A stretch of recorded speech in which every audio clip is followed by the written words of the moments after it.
Welcome to my YouTube channel. इतना ही अगर आरू केबिन से बाहर आ जाती और वे बहुत असमंजस आरू को जाता हुआ देखता रहता है। आरू वेटिंग एरिया में नैना के पास आती और उसका बुझा चेहरा देख नैना उससे सवाल करती, नैना क्या हुआ? आरू इंटरव्यू अच्छा नहीं रहा क्या? आरू फ्रस्ट्रेशन के साथ अच्छा रहना हर जगह तो वो इंसान ही मेरा पीछा नहीं छोड़ता। नैना असमंजस से लेकिन हुआ क्या है ये तो बता। आरू होना क्या है? बस किसी न किसी तरह उस भस्मासुर को मेरे रास्ते में आड़े ही आना होता है। इसके बाद नैना आरू को केबिन में हुई सारी बातें बताती है। नैना ओ चल अच्छा छोड़, अब तो भस्मासुर इतना फेमस है तो जाहिर है कि लोगों के बीच उसका नाम होना ही है।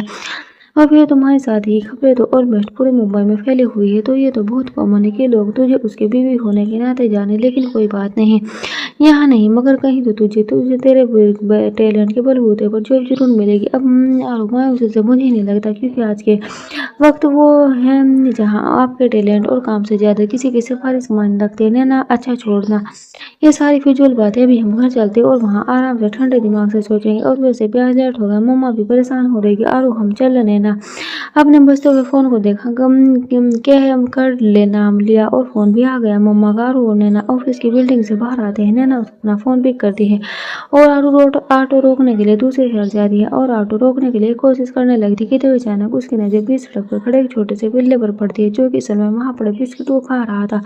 और उसे बीच सड़क पर देखा आरू थोड़ा परेशान हो जाती और कहीं ना कोई गाड़ी उसे घायल न करती, ये सोचकर वे उसे वहां से उठाने के लिए सड़क की ओर बढ़ जाती। वहीं कुछ दूरी पर एक बड़ी गाड़ी में दो आदमी बैठे थे, जिनकी नजर आरू पर ही थी। पहला आदमी पक्का यही लड़की है ना? दूसरा आदमी अपने फोन में आरू की फोटो देखते हुए, हाँ यही लड़की है। पहला आदमी ठीक है, दूसरा आदमी और ध्यान है। डील के मुताबिक लड़की बचनी नहीं चाहिए, मौके पर ही उसकी मौत हो जानी चाहिए। पहला आदमी गाड़ी स्टार्ट कर दे, नहीं बचेगी। इतना ही अगर वह पहला आदमी फुल स्पीड से अपनी गाड़ी आरू की दिशा में बढ़ा देता है। और इन सब बातों से खेप हुआ आरू भी सड़क पर उस छोटे से पप्पी को अपने हाथ में उठाकर प्यार से पुचकारने लगती है। वही गाड़ी आरू को बस 2 मिनट की 2 कदम की दूरी पर थी और अचानक जब नैना की नजर आरू की ओर जाते आती तेज रफ्तार गाड़ी पर पड़ती है, तो लगभग चीखते हुए आरू का नाम पुकार उठती है। आरू को समझ पाती उसके पहले कोई उसे लेकर झटके से साइड में कूद जाता है और आरू उसके साथ ही सड़क की दूसरी तरफ गिर जाती है और वे गाड़ी अगले ही पल फुर्ती से वहां से निकल जाती है। ये सब इतनी जल्दी में हुआ कि आरू को कुछ समझ ही नहीं आया और गिरने की वजह से आरू की गोहनी बुरी तरह छिल गई थी, जिसकी वजह से उसमें खून भी रिसने लगा था। वह तो अच्छा था कि आरू शख्स सहारे गिरी थी और बस उसकी कोहनी गिरने की वजह से जमीन पर घिसे थे, बाकी उसे कोई चोट ही नहीं है। आरू ने एक आह के साथ अपनी कोहनी उठाई, लेकिन अगले ही पल वो एक जानी पहचानी महक की खुशबू से अपनी जगह ही सतब रह गई, क्योंकि यह खुशबू रिदांस के परफॉर्म की थी। और जब उसने महसूस करके अपने सर को ऊपर उठाकर देखा तो सामने रिदांस को देखा और उसे तब जिसकी ओर देखने लगती है, तभी वहां नैना के साथ ही कुछ लोगों की भीड़ जमा हो जाती है। और ये देख रिदांस खड़े होते हुए आरू को उठने के लिए सहारा देने के ने अपना हाथ आगे बढ़ाता है, लेकिन आरू उसे पूरी तरह इग्नोर करते हुए खंभे का सहारा लेकर खुद खड़ी हो जाती है। ये देख रिदांस बिना कुछ बोले अपना हाथ वापस खींच लेता है। रिदांस अपने डीप टेंजर लहजे में वहां जमा भीड़ को यहाँ तमाशा लगा है क्या, कोई जो फिल्म चल रही थी। रिदांस का लहजा सुनकर एक पल को वहां मौजूद भीड़ के साथ आरू के भी रोंगटे खड़े हो जाते हैं। लेकिन अगले ही पल आरू रिदांस को पूरी तरह इग्नोर करते हुए अपनी नजर दूसरी दिशा में फेर लेती और कुछ ही पल में सारी भीड़ वहां से छू हो गई। तभी वहां रिदांस के गार्ड भी आ पहुंचे और उन्हीं के पीछे आरू की सुरक्षा के लिए रखे गार्ड्स भी आ पहुंचे। रिदांस आरू के गार्ड्स को देखते हुए सख्त लहजे में, तुम लोग हो तो मैं पर्सनली बाद में डील करता हूँ, फिलहाल के लिए you are all fired. Guards के साथ आरू भी रिदांस को हैरानी से देखने लगती है कि कितनी आसानी से और कैसे एक पल में बिना सोचे रिदास ने उन्हें जॉब से निकाल दिया। डरते हुए भी are so sir but madam ने रिदास ने डेमो ले जाए, मैं just shut your mouth and leave right now, otherwise I will so you all hell me open I live. Ridaans की बात सुनकर वो सारे डर से अपना थूक उठते हुए ऐसा गायब जैसे गधे के सर से सींग गायब। रिदांस ने बाकी गार्ड से डर भर लहजे में 1 घंटे के अंदर मुझे उस गाड़ी और गाड़ी चलाने वाले के बारे में पूरी इन्फॉर्मेशन चाहिए, अल्टीमेटम देते हुए सख्त भाव से। एंड रिमेंबर, तुम लोगों के पास सिर्फ 1 घंटा है, ना कि 1 मिनट ऊपर ना 1 मिनट नीचे। और अगर नाकाम रहे तो अपने लिए कोई नया काम ढूंढ लेना और अपनी शक्ल मुझे दोबारा फिर कभी मत दिखाना। लीव। रिदांस का कार्ड सुनते ही सारे गार्ड्स फौरन ही किसी वफादार सिपाही की तरह अपनी ड्यूटी बजाने के लिए निकल जाते हैं। नया परेशान होते हुए आरू से, तो ठीक तो है ना आरू? बस डोंट वरी, मैं ठीक हूँ बिल्कुल नाराजगी से। रिदांस की ओर देखते हुए, बहुत आसान है आपके लिए दूसरों को रोबोट की तरह अपनी उंगलियों पर नचाना और सजा देना, लेकिन आपको पुलिस के लिए बता दे कि जो कुछ भी हो उसमें उन कार्ड की कोई भी गलती नहीं।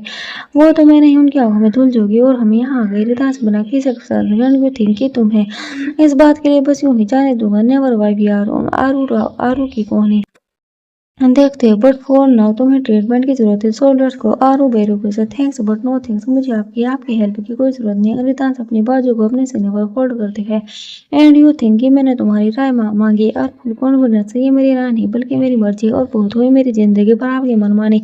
अब से मैं बस वही करूँगी जो असल में मैं करना चाहती हूँ। मैं भी बिना किसी बंदिश के और बिना किसी दबाव के रितांश बिना किसी भाव के अपनी गाड़ी को इशारा करते हुए बिना किसी बहस के और बात के चुपचाप गाड़ी में बैठो और चैलेंजिंग लुक से, वरना रिदास वरना मुझे फिर अपना तरीका आजमाना पड़ेगा तो जो मैं आजमाना नहीं चाहता। आरू आपको जो करना है करे, मैं आपके साथ कहीं भी नहीं जाने वाली। रिदास देन ट्राई में आरू जैसे ही जाने के लिए मुड़ी कि रिदास ने उसकी बाजू पकड़कर उसे वापस खींचते हुए अगले ही पल अपनी बाजू में उठा लिया और उसे अपनी गाड़ी की ओर लेकर पड़ने लगा।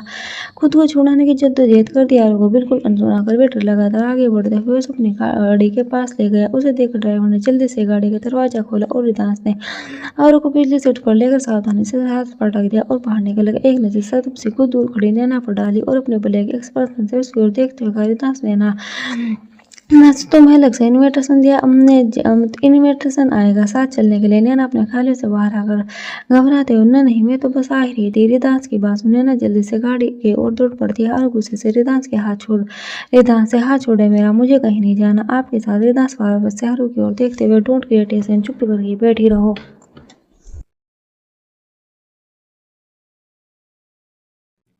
आरू गुस्से से रिदांस को घूरते हुए, आप होते कौन है?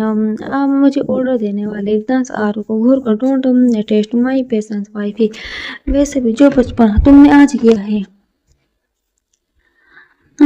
ना उसका डिस्कशन अभी और नहीं हुआ है। सो बी प्रिपेयर्ड फॉर दैट। आरू जैसे ही गाड़ी से उतरने को रिदांस ने उसकी बाजू पकड़ उसे वापस बैठा लिया। उसकी बाजू पकड़े हुए ही मैं भी खुद गाड़ी के अंदर बैठ गया और तभी नैना भी आगे की सीट पर जाकर बैठ गई और रिदास ने आरू की बात को पूरी तरह अनसुना और इग्नोर करते हुए ड्राइवर से गाड़ी चलाने का इशारा किया और ड्राइवर ने फौरन गाड़ी आगे बढ़ा दी।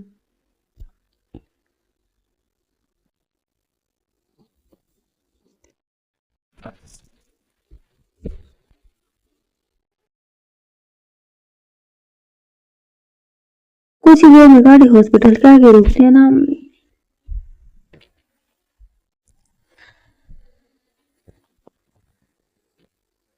लेकिन आरू अभी भी अपनी जिद पर अड़े हुए थे और उसने अंदर जाने के लिए साफ इनकार कर दिया। रिदास ने आरू की जिद देखते हुए गहरी सांस ली और गाड़ी से नीचे उतरकर आरू की तरफ का दरवाजा खोलते हुए उसे अपनी बाहों में उठा लिया और ये देखकर आरू नीचे दौड़ने के लिए अपने हाथ पांव मारने लगी। लेकिन रिदास की सारी बातें और हरकतों को इग्नोर करते हुए VIP रूम एरिया से होते हुए हॉस्पिटल के अंदर लेकर गया। नैना भी उन दोनों के पीछे रिदास आरू को लेकर सीधा VIP वार्ड में पहुंचा और उसे देखकर स्टाफ ने जल्दी से डॉक्टर को इन्फॉर्म किया और कुछ ही पल में वहां के सीनियर डॉक्टर वहां पहुंचे। रिदास का इशारा समझकर सारे डॉक्टर आरू के ट्रीटमेंट में लगे। कुछ ही देर में डॉक्टर ने आरू को की बैंडेज कर दी और रिदास आरू को लेकर वहां से निकल गए थे। तीनों लिफ्ट में थे कि रिदास का फोन बज उठा और दूसरी ओर की बात सुनकर रिदास के चेहरे के भाव अचानक से एक पल के लिए बदल गए।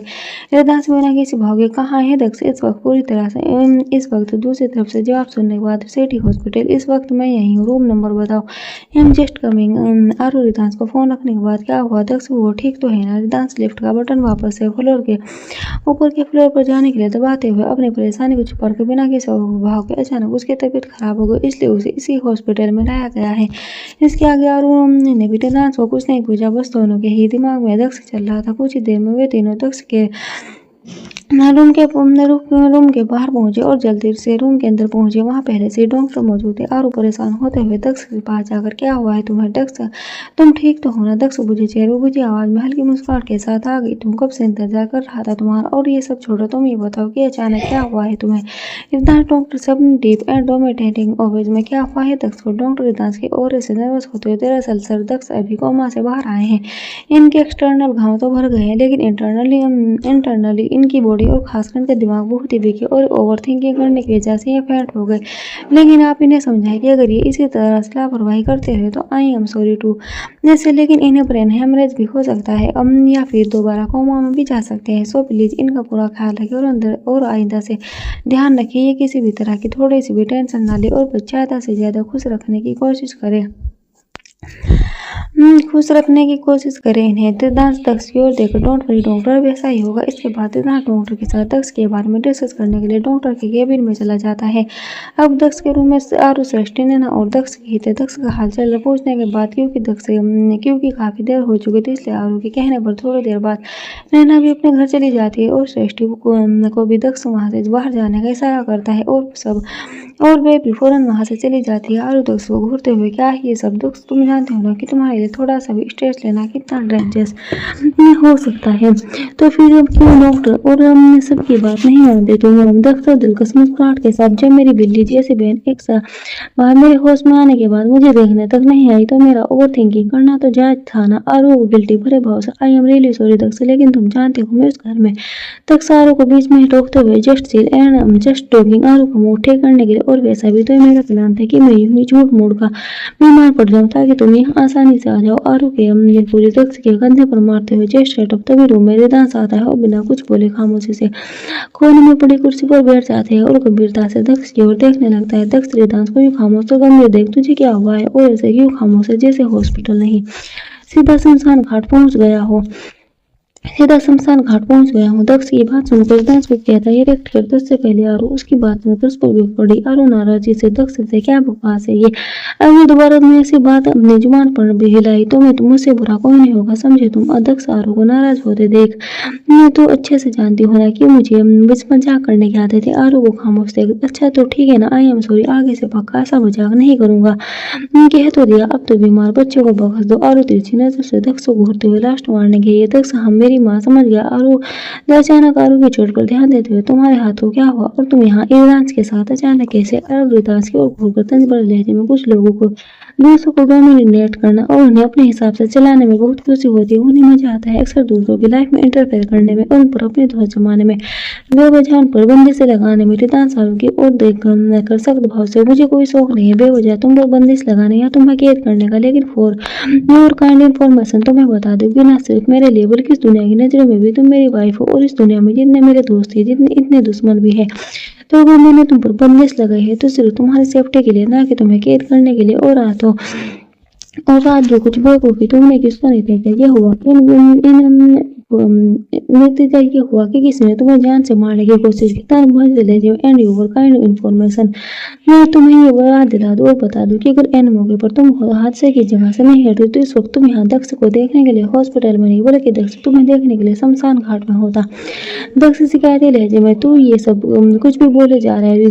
ट्रांसपोर्ट मुझे बोलने के बजाय अपनी इस खाली दिमाग की बहन को समझाओ तो बेहतर भी होगा। आरू चिढ़कर, हाँ, और जैसे कुदरत ने आपको तो टैंकर भर भर के कर दी है जिसका सोफा पूरी दुनिया के सामने 24 घंटे करते रहते। रिदांश आरू की क्लास लेने वाला था कि तभी उसका सेल फोन बजने लगा और रिदांश कमरे से बाहर निकल गया।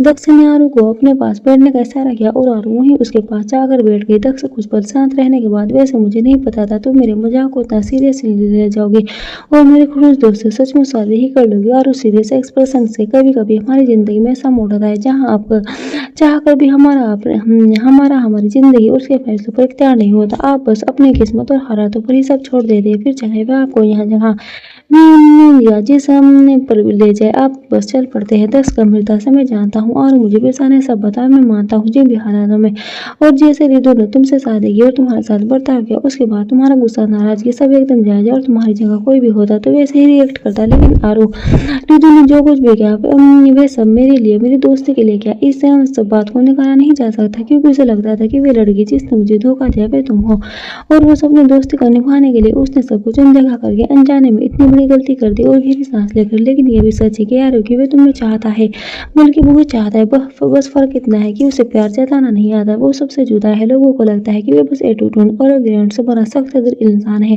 ये सच नहीं। आरू, उसके सीने में भी दिल धड़कता है, उसे भी अपने से प्यार और उनकी पूरी परवाह है, लेकिन वे इस प्यार अपनेपन को आम लोग इंसानों की तरह कभी भी जताता और दिखाता। उसे फर्क नहीं पड़ता कि लोग उसके बारे में क्या सोचते और क्या कहते, बस उसे अपने जज्बातों को अपने दिल के एक कोने में समेटे रहता है और उसने हमेशा अपने दिल को उसके जज्बातों को दबा के रखा है। लेकिन जब से तुम उसकी जिंदगी में आई हो तब से उसने अपने दिल को महसूस किया है, उसके जज्बातों को समझने की कोशिश की है। आरू, और ये मैंने हमेशा महसूस किया है। आरू अपनी एनर्जी दूसरी ओर फेर लेती है। मैं जानता हूँ उसने तुम्हारे साथ जैसा व्यवहार किया वे बहुत गलत था, लेकिन उसकी नजर में जो कुछ भी उसके अपनों का अपराधी होता है उसे वह यही जमीन पर लड़की की इंतजार कर रहा था। उसका इल्जाम तुमने करण वाले मामले में भी देख लिया है। मैं ये बिल्कुल नहीं कह रहा कि रुदु ने जो कुछ तुम्हारे साथ किया वो सही था, पर उसकी गलती नहीं, लेकिन इतना जरूर कहूंगा जो कुछ उसने तुम्हारे साथ किया भी उसकी हद से पीछे ही था। और समझे से दक्ष की ओर देखती है। आई मीन वो अपने अपराधी के साथ थोड़ी भी रियायत नहीं बरता, लेकिन तुम्हारे साथ ऐसा नहीं था। अगर वो तुम्हारे साथ एक पॉइंट पर सख्त था, दूसरे पॉइंट पर नरमी पड़ा है। फिर चाहे करण वाला मामला हो या तुम्हारी तबीयत वाला, और ऐसे हर वक्त मेरे दांस उसका दिल उसके दिमाग पर हावी रहा। वो बहुत चाहता है आरू तुम्हें, क्योंकि रुदो में जो भी बदलाव आए हैं या आ रहे हैं, उन सब की वजह तुम हो। उसका गुस्सा, उसका एटीट्यूड, उसकी एरोगेंस, सब कुछ उसे उसकी खराब हालत और दुनिया ने दिया है। उसकी जिंदगी इतनी मुश्किल और कड़ी रही है कि अब उसके मन में इस दुनिया के लिए कोई निर्णय रही ही नहीं है। आरू का हाथ थामते हुए, लेकिन अगर तुम चाहो तो उसे बदल सकते हो और उसे जीना सिखा सकती हो। आरू तो क्या मैं ये समझू कि दोस्ती का रिश्ता एक भाई बहन के रिश्ते पर भारी पड़ गया। दक्ष प्यार से आरू के गाल पर अपना हाथ रखते हो। नहीं मेरी जान, बिल्कुल भी नहीं। मैं तुम्हें से बातें रितु का दोस्त बनकर नहीं, बल्कि तुम्हारा भाई बनकर समझा रहा हूँ। और जानते हो दक्ष, मिस्टर अग्निहोत्री ने मेरे साथ जो कुछ भी किया, उसके बावजूद भी मैंने सब कुछ भूलकर इस बेजान रिश्ते को एक मौका देने की कोशिश की। लेकिन मेरी और मेरे सब्र की भी एक सीमा है दक्ष। मेरा भी दिल दुखता है, मुझे भी तकलीफ होते हैं दक्ष, दुखी भाव से। आई नो और मैं तुम्हारे दिल और जज्बातों को अच्छे से समझ सकता हूँ, लेकिन क्या मेरे कहने से तुम रिश्ते को एक मौका और नहीं दे सकती? और अपना हाथ दक्ष के हाथ से खींचते हुए, बहुत देर हो चुकी है दक्ष, तुम्हें आराम करना चाहिए। वैसे भी डॉक्टर ने कहा कि तुम्हें बिल्कुल भी ज्यादा नहीं सोचना है, क्योंकि वे तुम्हारी हेल्थ के लिए बिल्कुल भी अच्छा नहीं है दक्ष। लेकिन आरू दक्ष को पढ़ते हुए, मैंने कहा ना तुम्हें प्रॉपर रेस्ट की जरूरत है, तो चुप करके सो जाओ। अब आरू की सख्ती के बाद दक्ष ने आगे कुछ नहीं बोला और अपने आंखें मूंद कर लेटकर सोचते सोचते कब उसकी नींद लगी उसे पता ही नहीं चला। जब काफी देर बाद दक्ष की नींद खुली तो उसने देखा कि आरू गहरी नींद में कुर्सी पर बैठी हुई अपना सर टेबल पर सिकाए हुई सोई होती। दक्ष उसे देखकर मुस्कुरा उठता है। दक्ष मन में, अब चाहे यही तरीका बार बार अपनाना पड़े, लेकिन तुम दोनों को करीब लाकर रहूंगा मैं। मन में खुश होते हुए, वैसे दक्ष डार्लिंग तुम्हारा कोई जवाब नहीं, मतलब क्या जबरदस्ती प्लानिंग की तुमने? फ्लैशबैक, सुबह से रिदांस को ऑफिस जाने के बाद दक्ष ने अपने दिमाग में चल रहे प्लान को एग्जीक्यूट करने के लिए सृष्टि से अपने सारे डॉक्टर को अपने रूम में बुलाने के लिए कहा, और कुछ ही देर में सारे डॉक्टर वहां हाजिर हो गए। दक्ष फ्रूट सैलेड खाते हुए, सो क्या प्रोग्रेस है मेरी? डॉक्टर, आउटस्टैंडिंग सर, आप बहुत स्पीड से रिकवर करें, और अगर ऐसा रहा तो आप बहुत जल्दी पूरी तरह से फिट एंड फाइन हो जाएंगे। दक्ष, मेरा बेबी, मेरा माइंड, मेरी बॉडी, मेरा दिल, मेरी किडनी, मेरी गुर्दे और शरीर के सारे पुर्जे ठीक से काम कर रहे हैं। इसका मतलब डॉक्टर बिल्कुल सब परफेक्ट चल रहा है दक्ष, लेकिन ये बात इस कमरे से बाहर नहीं जानी चाहिए। डॉक्टर एस मंजे से, जी दक्ष, तुम्हें रिपोर्ट किसी को नहीं देनी, तुम्हें रिदांस से बाकी किसी से भी मेरे हेल्थ के बारे में वही कहना है जो मैं तुमसे कहने के लिए कहूंगा। डॉक्टर, लेकिन सर रिदांस को भी पता चला तो हमने झूठ बोला है तो वो हमें मार डालेंगे। दक्ष, तुम लोगों को सच बोला तो यकीनन मैं तुम्हें मार डालूंगा। डॉक्टर घबराकर, लेकिन दक्ष, डोंट वरी, उसे कुछ पता नहीं चलेगा, बस अपने काम को पूरे कॉन्फिडेंस के साथ करना है और मेरी रिपोर्ट बताते हुए बिल्कुल ऐसे सीरियस रहना जैसे नर्से से रहे हो, और अगर तुम्हारी वजह से थोड़ी सी भी गड़बड़ हुई है तो तुम सबका सिर कलम कर देना है। मैंने मरता क्या नहीं करता सब डॉक्टर के पास, सिवाय दक्ष की बात मानने की और कोई चारा नहीं था। दक्ष ने सबको पूरा प्लान समझाया, और जब उसे यकीन होगा कि सब तैयार, तो उसने अपने प्लान को असल में एग्जीक्यूट किया। फ्लैशबैक, दक्ष खुद को शाबाशी देते हुए, वाह दक्ष, तेरी अक्लमंदी का तो कोई जवाब नहीं, इतनी आसानी से तूने आरू और उस भस्मासुर को पागल बना दिया। वाह दक्ष, वाह दक्ष, अभी ये सब सोचे ही जा रहा था कि देवी रिदांस जो रूम में आया था आरू को सोया देख बस उसे एकटक देखने लगा, और रिदांस को देख दक्ष ने जल्दी से वापस अपनी आंखें मूंद ली, जैसे वे सोया हुआ है। कुछ पल बाद रिदांस अपनी जगह से आगे बढ़ा, और जो कि हैवी स्लीपर थी उसने अपनी बाहों में उठा लिया और रूम में पड़े दूसरे बेड पर आहिस्ता से उसके सर के नीचे तकिया लगाते हुए उसे लेटा दिया, और उसे ब्लैंकेट उठाकर भूमि उसके सिरहाने बैठ गया और उसके चेहरे पर आए बालों को अपनी उंगली से हटाते हुए कुछ सोचने लगा।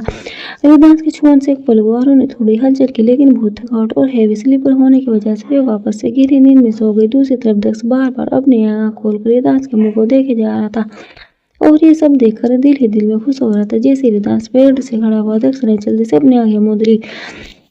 रिदांस रूम में रखी मिनी फ्रिज की ओर बढ़ गया और उसमें से पानी की बोतल निकाल कर पीने लगा। रिदांस की बेटी दक्ष की ओर थी, इसलिए दक्ष एक पल बाद ही अपनी आंख खोलकर रिदांस को देखने लगता है, लेकिन अगले ही पल रिदास की आवाज सुन वो हड़बड़ा उठता है। रिदास बिना मुड़े ही जब नींद में नहीं आ रही तो सोने का ड्रामा करने की जरूरत क्या है। दक्ष हड़बड़ाकर मन में इसके पीछे भी दो आंखें हैं। रिदास दक्ष की ओर पलट कर नहीं मेरी दो ही आंखें हैं। दक्ष रिदास की बात सुनकर हैरानी से उसकी ओर देखने लगता है।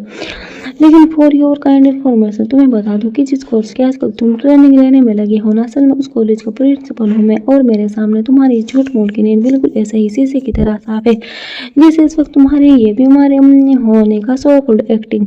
रिदास की बात सुनो अब तो दक्ष को गांठ तो खूनने वाली हालत हो गई और वह झट से अपने बिस्तर से उठ बैठा और हैरानी और सौ भरी नजर से रिदास की ओर देखने लगा।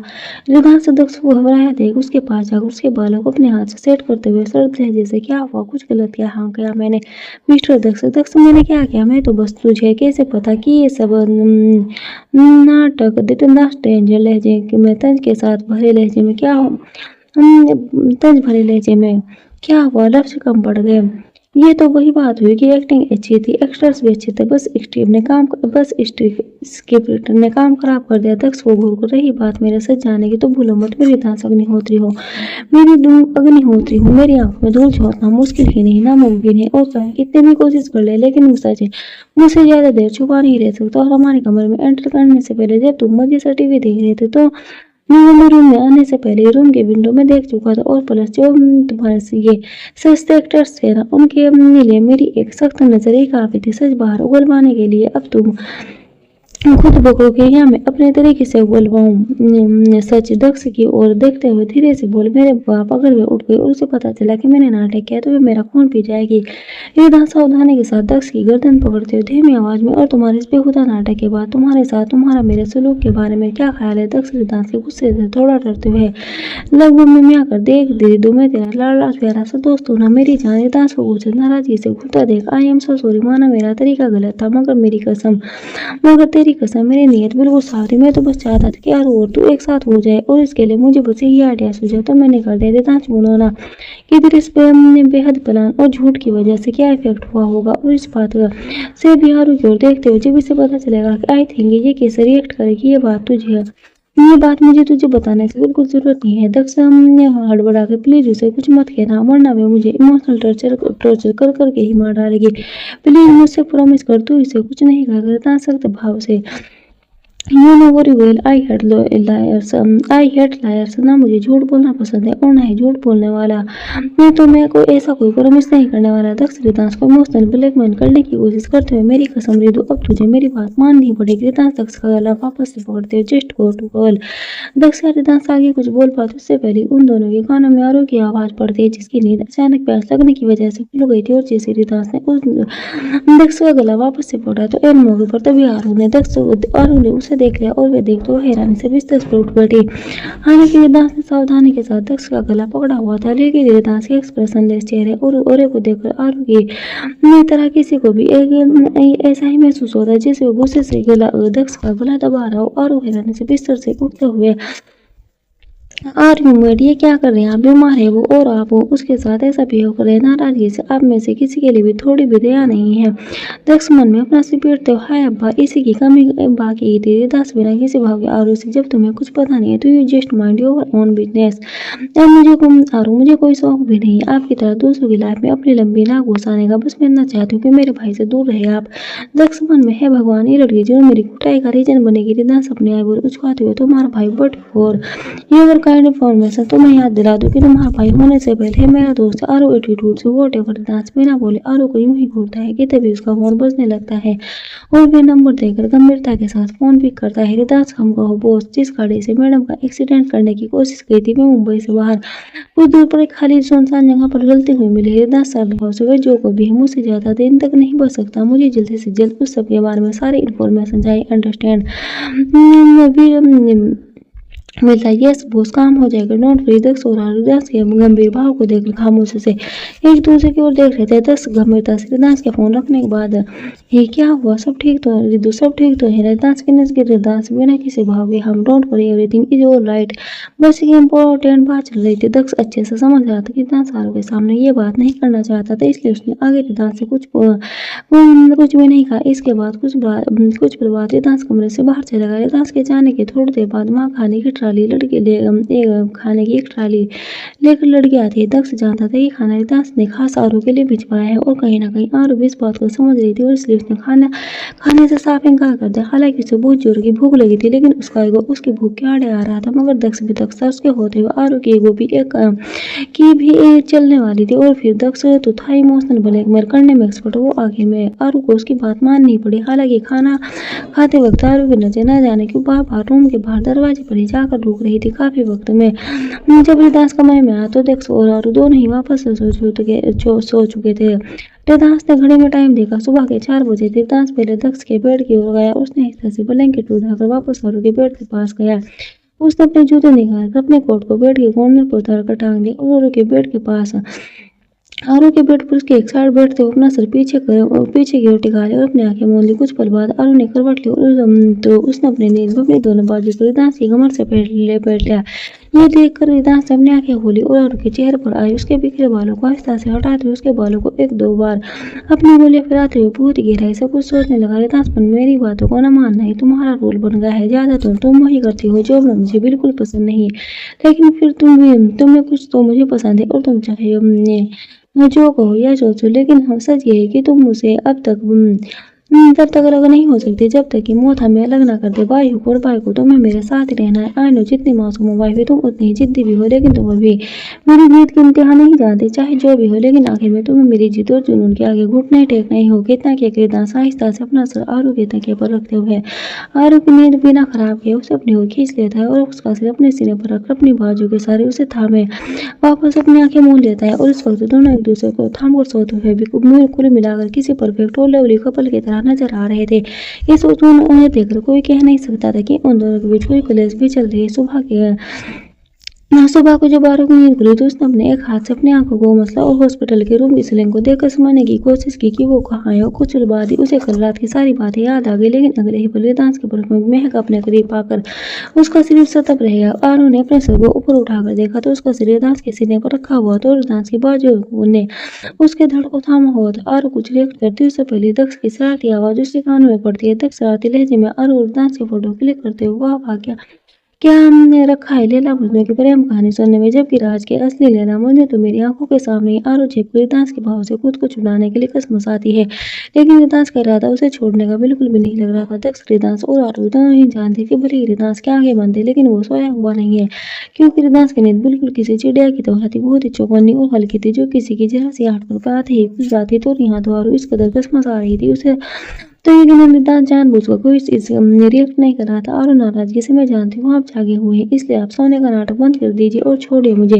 रिदास अपनी आंखें बंद किए हुए बिना, आरू मैं सुबह आपसे किसी बहस में नहीं पड़ना चाहती थी, इसलिए बेहतर होगा आप बिना किसी सीन क्रिएट किए मुझे छोड़ दीजिए। रिदास कर रहा था अभी आरू को परेशान करने का था, लेकिन तभी कमरे के दरवाजे पर कोई नॉक करता है और रिदास ये देखकर आरू को अपनी बाहों की पकड़ से आजाद कर देता है। आरू जल्दी से रिदास से दूर होते हुए पेड़ से नीचे उतर जाती है और वॉशरूम की ओर बढ़ जाती है। थोड़ी देर बाद जब आरू फ्रेश होकर वापस आई तो उसने कमरे में रिदास और दक्ष के साथ सृष्टि को पाया। क्योंकि आरू ने सृष्टि को पहली बार देखा था, इसलिए उसने पहचाना नहीं। जब दक्ष ने आरू को सृष्टि के बारे में बताया तब उसे पता चला कि सृष्टि दक्ष की केयरटेकर है। जब तक सृष्टि ने दक्ष को उसका नाश्ता और आरू को चाय दी, तब तक रिदास भी फ्रेश होकर आ गया था। सृष्टि रिदास को कॉफी का मग बढ़ाते हुए शराब की ब्लैक कॉफी रिदास मग लेते हुए अपने एक्सप्रेशनलेस भाव से हम रिदास दक्ष की भाव देखकर समझ रहा था कि दक्ष आरू से अकेले में बात करना चाहता है, इसलिए उसने कॉफी पीने के बाद जानबूझकर सृष्टि से अपने साथ दक्ष के डॉक्टर से मिलने के लिए चलने के लिए कहा। लेकिन रिदास की बात सुन आरू ने एक पल के लिए अपनी जीभ तेज से घुरा, लेकिन फिर वे वापस से अपनी चाय पीने में बिजी हुए। कुछ पल बाद रिदास सृष्टि के साथ वहां से चले गए। दक्ष आरू को खामोश देख क्या हुआ। आरू फीकी सी मुस्कान के साथ कुछ भी तो दक्ष ने एक्टिंग मोड पर वापस आते हुए कहा, क्या मैं तुमसे कुछ मांग सकता हूँ? आरू, ये भी कोई पूछने वाली बात है, बोलो ना क्या चाहिए तुम्हें? दक्ष गंभीरता भरी सच्चाई से, तुम जानती हो आरू कि इसने मुझे कभी परिवार नहीं दिया। तुमसे मिलने के हमसे पहले परिवार के नाम पर मेरे पास सिर्फ युद्ध था, फिर भी तुमसे मिला, पर शायद पूछो का मुझसे कोई पुराना बैर है। जब भी लगता सब सही जा रहा, कुछ ना कुछ ऐसा हो जाता कि सब बर्बाद हो जाता है। अपने अतीत को याद करते हुए दुखी भाव से मैंने अपने नासमझी और नादानी में आकर अपनी जिंदगी का एक खूबसूरत अरसा बेजान शरीर के साथ जिंदा लाश बनकर बिता दिया। लेकिन जिंदगी ने मुझे एक बार फिर से एक सुनहरा मौका दिया और इस सब मौके को मैं खुलकर जीना चाहता हूँ। अपने परिवार के साथ, अपने अपनों के साथ। मेरी ख्वाहिश पूरी करोगी ना आरू? तो क्या मेरे लिए, मेरी खुशी के लिए तुम बस कुछ वक्त के लिए अग्निहोत्री मैंसन में आकर नहीं रह सकती? मैं जानता हूँ जो कुछ भी हो उसे भूल पाना तुम्हारे लिए मुश्किल है, लेकिन मुझे अपने अपने अपनों के साथ रहने की ख्वाहिश है जिसे तुम सिर्फ पूरा कर सकते हो। वापस अपने एक्टिंग के कीड़े बनाते हो कुछ भी नहीं सही तो इसे मेरी आखिरी ख्वाहिश समझ के ही पूरा कर दो आरू। और उसे खबरदार खबरदार, जो ये आखिरी ख्वाहिश थी, ऐसी बात भी तुम्हारी जुबान से निकली तो मुझसे बुरा कोई नहीं होगा। दक्ष आरू का हाथ थाम दो। अच्छा सुनो ना, लेकिन प्लीज मेरी कोई बात मान लो। आरू प्यारी प्लीज मान लो। आरू प्यारी, आरू प्लीज मान जाओ ना आरू। लेकिन दक्ष दक्ष तुम्हें मेरी कसम आरू प्लीज मना मत करना प्लीज, मेरे लिए हाँ कह दो प्लीज प्लीज। आरू दक्ष की इतना रिक्वेस्ट करने और खासकर उसकी अपनी कसम देने के बाद चाह करके दक्ष को ना नहीं कह पाई। और फिर उस पर दक्ष की सेहत को लेकर डॉक्टर की सलाह ने दक्ष की नौटंकी में सोने पर सुहेगा का तभी रिदास भी कमरे का दरवाजा खोलकर अंदर आता है। रिदास बिना किसी भाव के डिस्चार्ज पेपर रेडी है। Let's go home. Daksh Aaru की ओर देखकर, हम दुनिया भर की मौसम में समेट कर चल रही हो ना आरू, तुम भी? आरू ठीक है। दक्ष से बात सुनकर खुशी से उछल पड़ता है, लेकिन रिदास की ओर तिरछी नजर से घूर कर, इतना याद रखना दक्ष, और बाकी लोगों को भी कह देना कि मैं वहाँ सिर्फ तुम्हारे लिए आ रही हूँ, इसलिए मुझ पर कोई भी किसी भी तरह की धौंस या जोर जबरदस्ती नहीं जमाएगा। और जैसे एक दो दिन में तुम्हारी तबीयत बेहतर होती है तो मैं वापस अपने घर चली जाऊंगी। अगर मेरी शर्त मंजूर है तो मैं उस घर में जाऊंगी। दक्ष खुश होकर, डोंट वरी, तुम जैसा कहोगी वैसा ही होगा, लेकिन फिलहाल तुम घर तो चलो। और मैं आती हूँ अभी दक्ष, लेकिन कहाँ जा रही हो?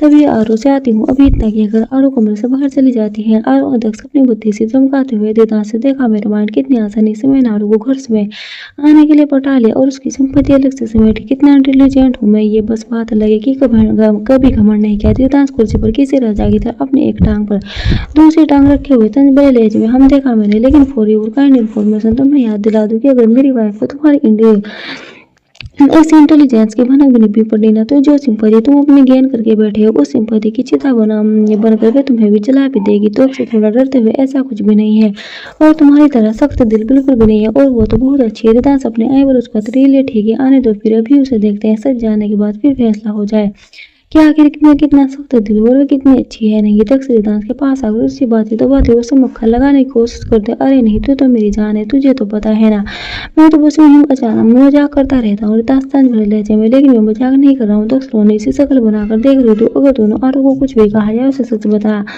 तो फिर रिदास चैलेंजिंग लहजे लुक में, तो फिर दक्ष, तो फिर तो मेरी कसम मैं रो दूंगा। रिदास तंज भरे लहजे में, एक चोली में इसी बात की उम्मीद थी मुझे तुमसे।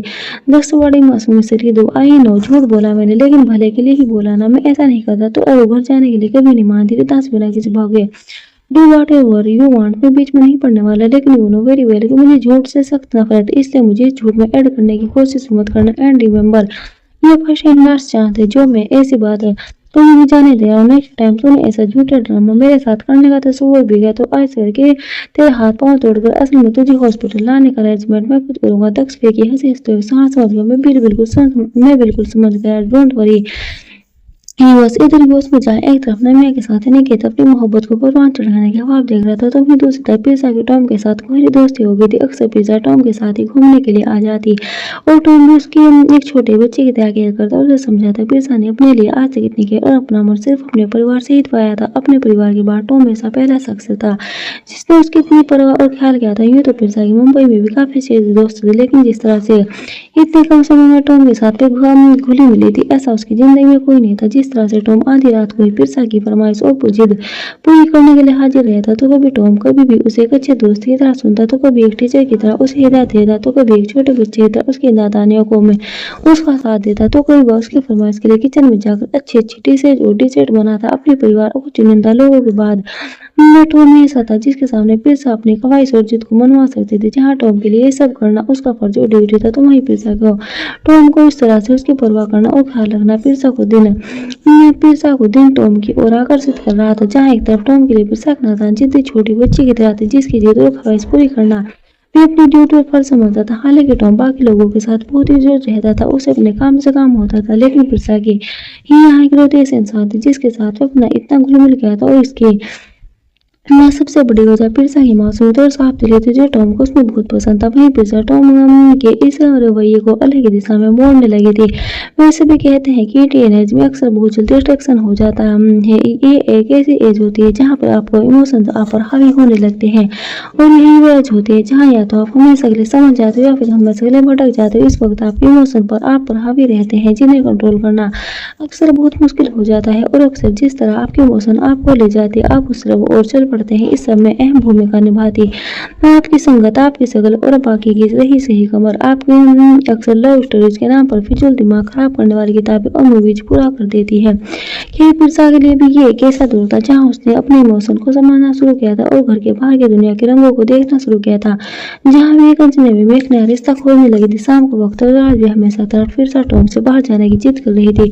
पिरसा बच्चों की तरह जिद करते हुए चलो ना टॉम क्रूज, बस थोड़ी देर में वापस आ जाएंगे टॉम। लेकिन माय लिटिल प्रिंसेस अभी काफी देर हो गई, ऑलरेडी शाम हो चुकी है और वापस आते आते रात हो जाएगी। अगर बॉस को पता चला तो नाराज होंगे और नमिया मैम और निकेत सर इसकी इजाजत नहीं देगी। पिरसा तुम भाई की फिक्र मत करो, उन्हें कुछ पता नहीं चलेगा। और रही बात थी और निकेत भाई की, तुम इनसे ऑलरेडी इजाजत ले चुके हो टॉम। लेकिन पिरसा टॉम का हाथ पकड़कर उसे लगभग खींचकर गाड़ी की ओर ले जाते हुए कोई लेकिन वेगिन नहीं अब बस हम जा रहे हैं, मतलब जा रहे हैं। आखिर में टॉम को पिरसा की जिद के आगे झुकना पड़ता है। तो गाड़ी के पास पहुंचकर टॉम ने पिरसा के लिए गाड़ी का दरवाजा खोला और पिरसा मुस्कुराते हुए खुशी खुशी फ्रंट सीट पर आकर बैठ गई। पिरसा को गाड़ी में बैठाने के बाद टॉम भी ड्राइविंग सीट पर आकर बैठ गया। टॉम गाड़ी स्टार्ट करते हुए तो बताइए मैम कहाँ लेकर जाना है आपको। पिरसा मुस्कुरा कर तो चलिए बॉस मैं बताती हूँ आपको। इसके बाद टॉम ने भी हल्की मुस्कान के साथ अपनी गाड़ी आगे बढ़ा दी। मुंबई दूसरी तरफ सब कुछ वक्त बाद आरू दक्ष के कमरे में वापस आती है तो उसे दक्ष रूम में कहीं भी नहीं मिलता। वहां सिर्फ वेदांत मौजूद था जो अपने फोन की स्क्रीन देखने में बिजी था। Thanks for watching, bye bye.